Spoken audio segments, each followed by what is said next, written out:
L'Ajuntament d'Inca rebaixarà el rebut de la contribució urbana a 389 famílies.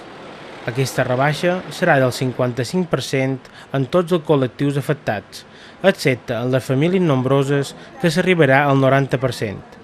Això suposarà un estalvi mitjà d'uns 200 euros per família.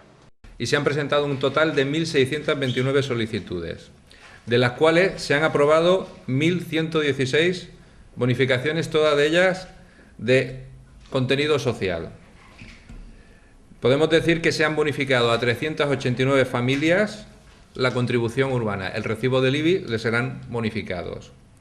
181 familias tendrán rebajas en las tasas de aguas y de basuras y recogida de basura. El descuento que se le va a aplicar a estas bonificaciones concedidas van desde el 55% en la mayoría de colectivos hasta el 90% en el caso de las familias numerosas.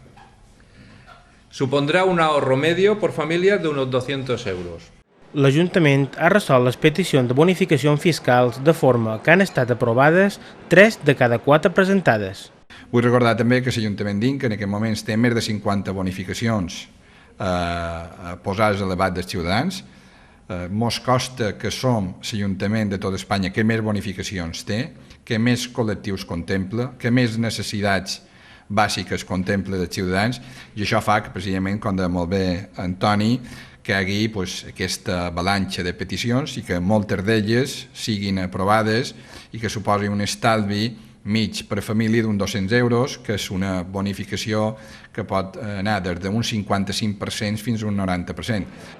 Des de l'equip de govern es manté que en l'actual política de bonificacions fiscals l'Ajuntament intenta aplicar la premissa solidària de que pagui manco imposts qui manco té.